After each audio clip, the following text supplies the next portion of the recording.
उदयपुर शहर के ward number 14 Swaraj नगर के क्षेत्र के जो हालात अब आप लोगों को सामने दिखाने वाले हैं, वे कोई मात्र देखा जाए तो नगर निगम के 70 ही वार्डों के अंदर इस तरह के हालात आपको कहीं न कहीं देखने को मिल सकते हैं।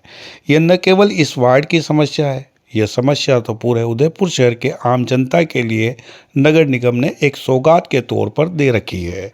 सौगात ऐसी कि अब जो ये समस्या है, यह समस्या नहीं, अब क्षेत्र में रहने वाले लोगों के लिए एक सौभाग्य का विषय बनता जा रहा है, जैसे निगम ने कोई विशेष सौगात सौंपी हो। उदयपुर शहर का ये खांजी पीर पटेल सर्कल के यहाँ स्थित स्वराज नगर की कॉलोनी है, जहाँ पर कई लोग निवासरत है। यहाँ की सड़कें ही अब नाली के रूप में तब्दील हो चुकी है, क्योंकि नालियों में बहने वाला पानी अब सड़कों पर बहता हुआ नजर आ रहा है। यहाँ पर आने जाने वाला प्रत्येक व्यक्ति अब सड़कों पर से नहीं, घरों के आगे जो छोटी मोटी चबूतरी बनी हुई है, उस पर चढ़कर अपने आप को साफ सुथरा रखते हुए अपने मुकाम तक पहुंचता है। यानी कि सड़कें अब चलने के लिए नहीं, गंदे पानी बहने की जगह बन चुकी है। यहाँ पर हर तरफ से देखा जाए तो यहाँ पर गंदा पानी जो नालियों में बहता है, वह अब सड़कों पर बह रहा है, और जितनी भी गंदगी है वह भी सड़कों पर बेतरतीब तरीके से पसरी हुई है। पूरे क्षेत्र के हालात जस के तस बने हुए हैं, जिम्मेदार कोई कुछ सुनता नहीं है।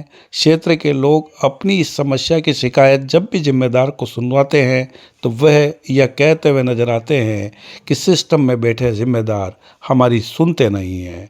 जब सुनते नहीं हैं तो वे अपनी जिम्मेदारियों के दायित्व को लोगों तक पहुंचाकर आखिरकार वे जिम्मेदार बनते ही क्यों हैं।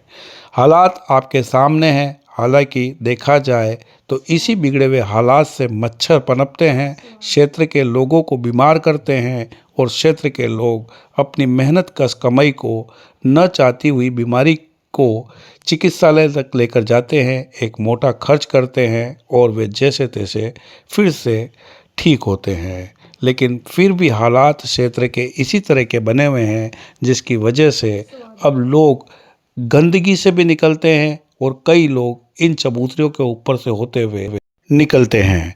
अब ऐसे में आप सोच सकते हैं कि जो स्वास्थ्य विभाग उदयपुर शहर का अपनी जिम्मेदारियों को निभाते हुए कहता है कि उदयपुर शहर एशिया में इस स्थान पे आ गया, उस स्थान पे आ गया, क्या वे जिम्मेदार कभी इन क्षेत्रों में आकर देखते नहीं हैं कि हम वास्तविकता में किस स्थान पर हैं। कोई अगर यह बात कहता है तो आप लोगों को भी सोचना और विचार करना चाहिए कि आखिरकार जो सिस्टम इस व्यवस्था को सुधारने की बात करता है, जब वे नहीं सुधारते हैं तो आखिरकार उनके साथ किस तरह का व्यवहार करना चाहिए। पास ही स्कूल है, संबंधित क्षेत्र का एक भेरूजी बाबूजी का देवरा है, और इस गंदगी के अंदर एक हैंडपंप भी है, जहां से लोग पानी भरते हैं। घरों के अंदर पीने के काम और अन्य काम के वह पानी लिया जाता है। अब आप सोचिए कि किस तरह की व्यवस्था हमारा सिस्टम हमें उपलब्ध करवा रहा है, फिर भी हम उस सभी सिस्टम को धन्यवाद देते हैं, क्योंकि वह गंदगी से भरा पानी लोगों को पीने के लिए मजबूर कर रहा है।